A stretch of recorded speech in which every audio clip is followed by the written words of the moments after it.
کہ اللہ کے حبیب صلی اللہ تعالی علیہ وسلم مسجد نبوی شریف میں تشریف لاتے ہیں۔ مسجد نبوی شریف میں 2 مجلسیں لگی ہوئی تھی، 2 محفلیں لگی ہوئی تھی۔ ایک طرف کچھ صحابہ وہ تھے جو اللہ کی عبادتیں کر رہے تھے، دعا کر رہے تھے، اور ایک طرف صحابہ کرام کی وہ جماعت تھی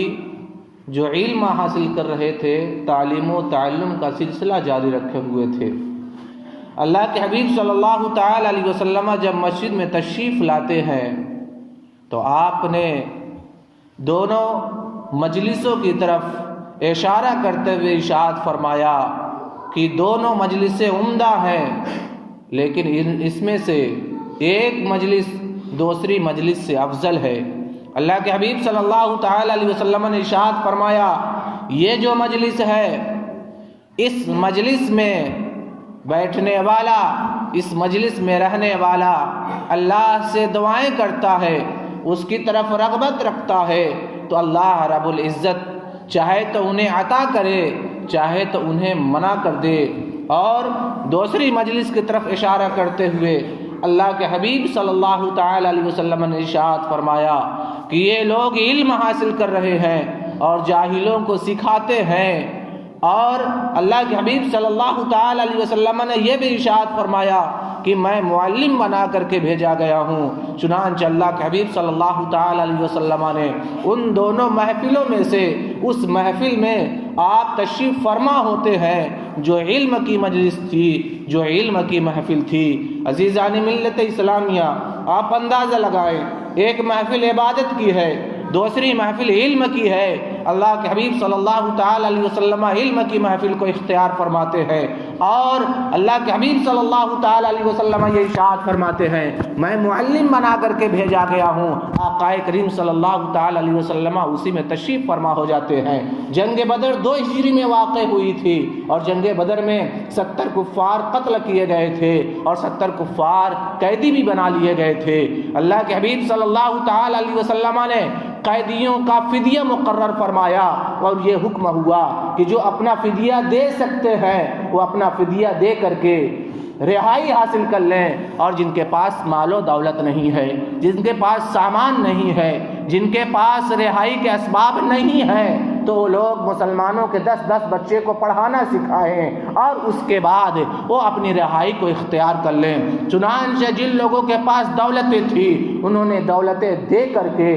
رہائی حاصل کر لی، مال دے کر کے رہائی حاصل کر لی، اسباب دے کر کے رہائی حاصل کر لی، کوئی نہ کوئی چیز دے کر کے رہائی حاصل کر لی۔ لیکن جن کے پاس کچھ بھی نہیں تھا، ان لوگوں نے جو پڑھنا لکھنا جانتے تھے، ان لوگوں نے مسلمان کے 10 بچے کو پڑھنا سکھایا، لکھنا سکھایا، اس کے بعد ان کو رہائی حاصل ہوئی۔ اللہ کے حبیب صلی اللہ تعالی علیہ وسلم نے اور دوسری چیزیں مقرر فرما دیتے، لیکن آقا کریم صلی اللہ تعالی علیہ وسلم نے انہیں تعلیم و تعلم کے لیے اس لیے مقرر فرمایا کہ جب ان کی حیثیت استاذ کی ہوگی تو یہ مدینہ کی سرزمین پر قیام کریں گے، مسلمانوں کے میل جول کو دیکھیں گے، ان کے حسن سلوک کو دیکھیں گے، ان کے تعلقات کو دیکھیں گے، ان کی عبادت و ریاضت کو دیکھیں گے، ان کے اخلاق حسنہ کو دیکھیں گے۔ یہ کفر کی حالت میں ہے، ہو سکتا ہے اللہ رب العزت ان کے دلوں میں اسلام کی محبت پیدا فرما دے، ایمان کی لذت عطا فرما دے۔ اور ہوا بھی ایسا کہ اللہ کے حبیب صلی اللہ تعالی علیہ وسلم کی بارگاہ میں جن لوگوں نے یہ شرط منظور کی اور انہوں نے مسلمانوں کے بچوں کو پڑھا کر کے اپنی قید سے رہائی حاصل کی، بعد میں وہ اسلام بھی قبول کرتے ہیں اور مسلمان بھی ہو جاتے ہیں۔ بتانے کا مقصد یہ ہے کہ علم بہت ضروری ہے، علم نہایت ضروری ہے، اور علم سیکھنے کے لیے، علم حاصل کرنے کے لیے کتنی مشقتوں کا سامنا کرنا پڑتا ہے، اپنے کو بھی اپنے سے علیحدہ کرنا پڑتا ہے، اپنے کو بھی اور اپنے آپ کو بھی لوگوں سے دور رکھنا پڑتا ہے۔ عزیزان ملت اسلامیہ، حضرت قاضی امام ابو یوسف رحمۃ اللہ تعالی علیہ ہیں، اور یہ جلیل القدر عالم دین ہے، امام اعظم ابو حنیفہ نعمان بن ثابت کے جلیل القدر شاگرد ہیں۔ ان کا معاملہ یہ تھا کہ جب یہ امام اعظم ابو حنیفہ رحمۃ اللہ تعالی علیہ کے وہاں تعلیم حاصل کر رہے تھے، اس وقت ان کی شادی ہو چکی تھی۔ اور جب شادی ہو چکی تھی، ان کی اولاد بھی ہوئی، تعلیم حاصل کر رہے ہیں، ان کے ایک لڑکے کا انتقال ہو گیا. کسی نے آ کر کے خبر دی کہ آپ کے لڑکے کا انتقال ہو گیا ہے، آپ اس کی تجہیز و تکفین میں تشریف لے جائیں. حضور قاضی ابو یوسف رحمۃ اللہ تعالی علیہ نے یہ سوچا کہ اگر میں بچے کی تجہیز و تکفین میں جاتا ہوں، اپنے لڑکے کے جنازے میں جاتا ہوں، تو میرے استاد محترم کا جو درس ہے وہ مجھ سے چھوٹ جائے گا، اس میں ناغہ ہو جائے گا. اس لیے انہوں نے اپنے بچے کے جنازے میں شرکت نہیں کی، تجہیز و تکفین میں شرکت نہیں کی، بلکہ آپ نے ایک آدمی کو مقرر کیا. ایک آدمی کو سارے انتظام و انصرام عطا کر دیتے ہیں اور اس کے بعد کہتے ہیں کہ تجہیز و تکفین تم کر دینا، میں استاذ کی درسگاہ سے غائب نہیں رہ سکتا، ان کی درسگاہ سے میں غیر حاضر نہیں رہ سکتا. اللہ اکبر مسلمانوں، امام اعظم ابو حنیفہ رحمۃ اللہ تعالی علیہ کی درسگاہ میں وہ حاصل کرنے والا شاگرد، وہ علم کی شمع کو روشن کرنے والا علم، اس کا نام قاضی ابو یوسف ہے، جسے دنیا قاضی القضات کہا جاتا ہے، جسے دنیا میں قاضی القضات کے لقب سے مشہور ہوئے. عزیزان ملت اسلامیہ، بتانے کا مقصد یہ ہے کہ جنازہ فرض کفایہ تھا اور علم دین حاصل کرنا یہ فرض عین ہے، اور فرض عین کو چھوڑ کر کے فرض کفایہ کی ادائیگی نہیں کی جا سکتی. اس لیے امام اعظم ابو حنیفہ نے یہ پیغام دے دیا کہ اعلیٰ کو اختیار کیا جانا چاہیے ادنا کے مقابل میں. چونکہ جنازہ کوئی بھی پڑھ لے گا فرض ادا ہو جائے گا، لیکن اگر علم دین چھوٹ جائے گا تو یہ فرض عین ہے، یہ پھر ملنے والا نہیں ہے. اس لیے استاذ کی درسگاہ سے غیر حاضر رہنا منظور نہیں کیا، بیٹے کے جنازے میں شرکت نہ کرنا یہ منظور کر لیا. پتہ چلا کہ یہ علم ہے جو ہمارے اسلاف نے ہم تک پہنچایا ہے، یہ علم ہے جس کی برکتیں ہر زمانے میں ہمیں ملتی رہی، یہ علم کی شمع ہے جس کی روشنی کو پھیلانے کے لیے، جس کی روشنی کو روشن کرنے کے لیے علماء دین پیدا ہوتے رہے، علماء دین جنم لیتے رہے. آپ تاریخ کا مشاہدہ کیجئے، اسی تاریخ میں ایک غوث اعظم کی ذات بھی ملے گی، اسی تاریخ میں آپ کو سلطان الہند خواجہ غریب نواز کی تاریخ ملے گی، اسی تاریخ میں آپ کو شیخ عبدالحق محدث دہلوی رحمۃ اللہ تعالی علیہ کی تاریخ ملے گی، اسی تاریخ میں آپ کو حضور اعلیٰ حضرت کی زندگی ملے گی، اسی تاریخ میں آپ کو حضور مفتی اعظم ہند کی زندگی ملے گی، اسی تاریخ میں آپ کو حضور صدر الشریعہ علیہ الرحمہ کی زندگی ملے گی، اسی تاریخ میں آپ کو حضور حافظ ملت کی زندگی ملے گی، اور اسی تاریخ میں آپ کو حضور فقیہ ملت مفتی جلال الدین علیہ رحمۃ رضوان، جو انوار شریعت کے مصنف ہیں، جو انوار الحدیث کے مصنف ہیں، جو فتاوی فقیہ ملت کے مصنف ہیں، جو فتاوی فیض الرسول کے مصنف ہیں، جن کے قدم قدم سے ایک مدرسہ وجود میں آتا ہے جسے دارالعلوم امجدیہ ارشد العلوم کہا جاتا ہے، اور ان کے دم قدم سے وہی مدرسہ آج پوری دنیا میں بالخصوص ہندوستان کی سرزمین پر مرکز تربیت افتاء کے نام سے مشہور و معروف ہے، اور آج بھی ان کے فرزند اسے چلاتے ہیں. عزیزان ملت اسلامیہ، حضور فقیہ ملت یہ بہت ہی مشہور و معروف لقب ہے اور ایک عالم دین کا نام ہے. ہمارے مدرسے میں الجامعۃ الاشرفیہ کے مکتب میں ایک کتاب پڑھائی جاتی ہے جسے نورانی تعلیم کہا جاتا ہے. ہم نے بھی 5 تک نورانی تعلیم پڑھا ہے، آپ کے بچے نے بھی نورانی تعلیم پڑھی ہوگی، آپ کے گھر کے افراد نے بھی نورانی تعلیم پڑھی ہوگی. عزیزان ملت اسلامیہ، وہ اتنی عمدہ کتاب ہے جس میں عقائد کو بھی بیان کر دیا گیا ہے، جس میں مسائل کو بھی بیان کر دیا گیا ہے. روزمرہ زندگی میں عبادت کے تعلق سے ہو، غیر عبادت کے تعلق سے ہو، ساری چیزوں کو اس میں بیان کر دیا گیا ہے. جانتے ہیں اس کا لکھنے والا کون تھا، اس کے مصنف کون تھے؟ کوئی اور نہیں بلکہ فقیہ ملت مفتی جلال الدین رحمۃ اللہ تعالی علیہ ہے، جن کا وصال 2001 عیسوی میں ہوا تھا. اللہ اکبر مسلمانوں، یہ کون ہے؟ آپ کے ذہن میں یہ شبہ اٹھ رہا ہوگا، میں آپ کے سامنے بیان کر دیتا ہوں کہ فقیہ ملت مفتی جلال الدین رحمت اللہ تعالی علیہ آپ اوجھا گنج کی سرزمین پر پیدا ہوتے ہیں۔ یہ ضلع بستی کا علاقہ ہے۔ آپ کے والد کا نام جان محمد تھا۔ آپ کے والد بہت ہی نیک تھے، پرہیزگار اچھے انسان تھے، پابند صوم و صلات تھے، جب تک باحیات رہے اپنے مسجد کے پنجگانہ نماز کے امام تھے، عیدین کی نماز بھی پڑھایا کرتے تھے، اور نکاح وغیرہ اور میلاد شریف وغیرہ کے جو جلسے وغیرہ ہوا کرتے تھے، جو محفلیں وغیرہ ہوا کرتی تھی، اس میں شرکت فرمایا کرتے تھے۔ اور آپ کی والدہ بھی بڑی نیک تھی، پابند صوم و صلات تھی، قرآن کریم کی تلاوت بکثرت کیا کرتی تھی۔ انہی دونوں ہستیوں کے بطن سے فقیہ ملت مفتی جلال الدین رحمت اللہ تعالی علیہ پیدا ہوتے ہیں۔ اور فقیہ ملت رحمت اللہ تعالی علیہ جب پیدا ہوتے ہیں، ان کی پرورش و تربیت آپ کے والدین کرتے ہیں، اور پھر اس کے بعد آپ کا ناظرہ مکمل ہوتا ہے،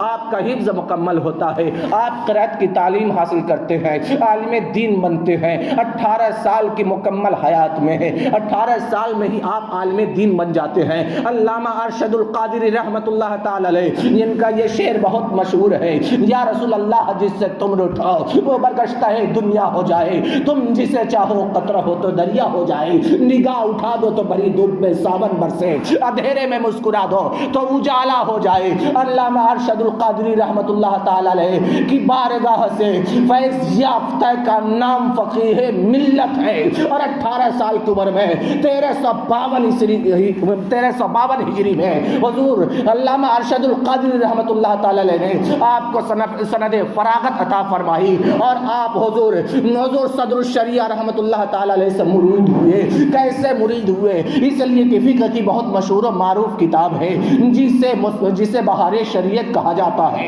اس کے مصنف صدر الشریعہ رحمت اللہ تعالی علیہ ہیں۔ صدر الشریعہ رحمت اللہ تعالی علیہ اس وقت باحیات تھے، ان کی زندگی پاک میں ان سے ملاقات کرتے ہیں، اور آپ کی کتاب بہار شریعت کا مطالعہ کرتے ہیں، اور ان سے بیعت ہوتے ہیں۔ اور عزیزان ملت اسلامیہ، آپ علم دین کا شوق رکھتے تھے، علم شریعت کو سیکھنے کی کوششیں کیا کرتے تھے۔ جب آپ کی 24 سال کی عمر پاک ہوئی تو سب سے پہلے آپ نے فتویٰ لکھا، اور اس کے بعد آپ مختلف مدارس میں تعلیم بھی دیتے رہے، مختلف مدارس میں پڑھاتے بھی رہے، اور آپ کے درسگاہ سے آپ کے فیض یافتہ سینکڑوں نہیں بلکہ ہزاروں کی تعداد میں علماء دین پیدا ہوتے ہیں، جو ہندوستان کے گوشے گوشے میں، جو ملک کے گوشے گوشے میں، جو مختلف صوبوں میں، مختلف اضلاع میں دین کی خدمتیں انجام دیتے ہیں۔ اللہ اکبر مسلمانوں، حضور فقیہ ملت رحمت اللہ تعالی علیہ کی زندگی پڑھنے کے بعد یہ سمجھ میں آتا ہے کہ اللہ کے حبیب صلی اللہ تعالی علیہ وسلم نے ارشاد فرمایا کہ بندہ مومن کے 3 عمل مرنے کے بعد بھی باقی رہتے ہیں، یعنی اس کا ثواب اسے ملتا رہتا ہے۔ اس میں سے ایک چیز صدقہ جاریہ ہے، دوسری چیز علم نافع ہے، اور تیسری چیز اولاد صالح ہے۔ اس روایت کی روشنی میں جب ہم حضور فقیہ ملت کی زندگی کا مشاہدہ کرتے ہیں تو ان تینوں ٹکڑوں کے آپ مصداق نظر آتے ہیں۔ آپ نے صدقہ جاریہ بھی کیا کہ آپ نے ایک مدرسہ قائم کیا جس کا نام دارالعلوم امجدیہ ارشد العلوم رکھا، اور آج اسے دنیا مرکز تربیت افتاح کہتی ہے، اور پورے ہندوستان کی سرزمین سے بلکہ بیرون ہند سے بھی لوگ مراسلاتی خط و کتابت جاری رکھتے ہیں، اور فتویٰ حاصل کرتے ہیں، فتویٰ نویسی سیکھتے ہیں، اور وہاں سے فیض یافتہ ہوتے ہیں، اور انہیں سند فقہ عطا کی جاتی ہے، سند افتاح عطا کی جاتی ہے، اور ملک ملت کی خدمت انجام دیتے ہیں۔ اور دوسری چیز جو ہے علم نافع ہے۔ ان کی کتابوں کو پڑھنے سے یہ سمجھ میں آتا ہے کہ انسان کی صلاح و بقا کے لیے، ملت کی صلاح و بقا کے لیے انہوں نے عظیم کتابیں تصنیف کی، جس میں سے انوار الحدیث بھی ہے، جس میں سے فتاوی فقیہ ملت بھی ہے، جس میں سے فتاوی فیض الرسول بھی ہے، جس میں سے خطبات محرم بھی ہے، جس میں سے اور دیگر کتابیں ہیں جن کے پڑھنے کے بعد ہم اپنے روزمرہ کی زندگی کا مسائل کو حل کر لیتے ہیں، اور اس سے یہ پتہ چلتا ہے کہ اگر ہماری زندگی میں کچھ گڑبڑ ہو رہی ہے، ہم اگر اپنے زندگی کے شاہراہ سے بھٹک چکے ہیں، تو ان کتابوں کو پڑھنے کے بعد ہم شاہراہ پر چلتے ہوئے نظر آتے ہیں، زندگی صحیح معنوں میں جینے کا طریقہ معلوم ہوتا ہے۔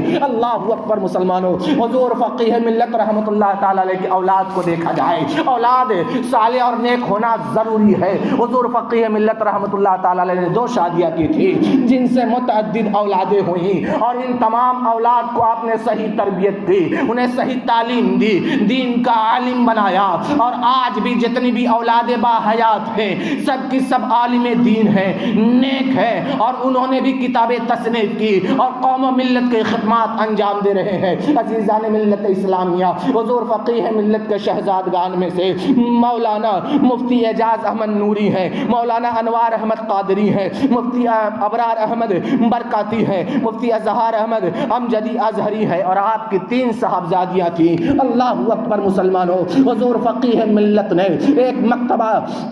قائم کیا تھا جسے مکتبہ امجدیہ کہا جاتا ہے، جہاں سے کتابیں بھی چھپتی ہیں، جہاں سے رسائل بھی چھپتے ہیں، اور قرآن کریم کے جو نسخے تھے جس میں چھاپنے والے غلطیاں کر دیا کرتے تھے، حضور فقیہ ملت رحمۃ اللہ تعالی علیہ کا یہ عظیم کارنامہ ہے کہ آپ نے ان غلطیوں کو دور کر کے اپنے مکتبے سے، اپنے پریز سے آپ نے قرآن کریم کے صحیح ترجمے کو شائع کیا اور لوگوں کو بتا دیا کہ لوگ جو چھاپ رہے تھے وہ غلط چھاپ رہے تھے، اور پھر بعد میں لوگوں نے کہا کہ فقیہ ملت مفتی جلال الدین نے جو قرآن کا نسخہ چھاپا ہے اسی کے مطابق اپنے پریسوں سے قرآن کو چھاپا جائے۔ اللہ اکبر مسلمانوں، اس طریقے سے دیکھا جائے تو بندہ مومن کے وصال کے بعد اس کے اعمال میں 3 عمل باقی رہتے ہیں۔ ایک عمل صدقہ جاریہ ہے، دوسرا عمل علم نافع ہے، تیسرا عمل اولاد صالح ہے۔ ان تینوں چیزوں کے مصداق حضور فقیہ ملت نظر آ رہے ہیں۔ ان کی زندگی کو پڑھیے اور علم دین کو اپنے اندر لاگو کرنے کی کوشش کیجئے اور علم دین حاصل کرنے کی کوشش کیجئے۔ میں آپ سے یہی گزارش کروں گا کہ علماء کے جو بیان ہوتے ہیں یہ ہمارے لیے ایک پیغام ہوتے ہیں، یہ ہمارے لیے ایک نصیحت ہوتے ہیں، یہ ہمارے لیے ایک درس ہوتے ہیں۔ میرے نوجوانوں، علم کے بغیر ہم کچھ نہیں ہے، علم حاصل کرنا بہت ضروری ہے، اور یہ دنیاوی علم کی بات میں نہیں کر رہا ہوں بلکہ دین کے علم کی بات کر رہا ہوں۔ ایسا نہیں کہ دنیاوی علم سے منع کر رہا ہوں، نہیں، بلکہ دنیاوی علم کو بھی حاصل کرنا ہے تاکہ روزمرہ زندگی میں کوئی پریشانی لاحق نہ ہو، لیکن اس سے پہلے ضروری یہ ہے کہ ہم علم دین کی چیزیں سیکھ لیں جو ہماری زندگی میں ہمیشہ پیش آنے والی چیزیں ہیں، عبادتوں سے لے کر کے، ریاضتوں سے لے کر کے، ہمارے جو مسائل ہیں رزق کے، کسب کے، جتنی بھی چیزیں ہیں ان کو سیکھنا نہایت ضروری ہے، اور ہر ایک کی یہ ذمہ داری بنتی ہے، اس لیے کہ ضروریات زندگی کے مسائل کو سیکھنا یہ فرض عین ہے، اس سے چھٹکارا نہیں ہو سکتا۔ اور اس کی شاہد حضور فقیہ، حضور مفتی قاضی القضات علامہ امام ابو یوسف رحمۃ اللہ تعالی علیہ کی زندگی ہمیں یہ بتا رہی ہے۔ اس لیے عزیزان ملت اسلامیہ، علم کی شمع کو روشن کیجئے، اپنے اندر علم پیدا کیجئے اور دین کا علم حاصل کرنے کی کوشش کیجئے، اس لیے کہ علم سے ہی سرخروئی حاصل ہوتی ہے، علم سے سربلندی حاصل ہوتی ہے، علم سے کامیابی ملتی ہے، علم سے ترقی ملتی ہے، علم سے زندگی کی راہیں آسان ہو جاتی ہے، علم کے بغیر انسان ادھورا ہے۔ اس لیے علم حاصل کیجئے، خصوصاً علم دین سے شغف پیدا کیجئے، شوق پیدا کیجئے، ضرورت جہاں محسوس ہو اپنے علماء سے رابطہ کیجئے۔ اللہ کی بارگاہ ہمیں دعا ہے ہمیں کہنے سے زیادہ سمجھنے کی توفیق عطا فرمائے اور کہنے سے زیادہ عمل کرنے کی توفیق عطا فرمائے۔ استغفر اللہ وما علینا الا البلاغ۔ السلام علیکم ورحمۃ اللہ وبرکاتہ۔ کہ اللہ کے حبیب صلی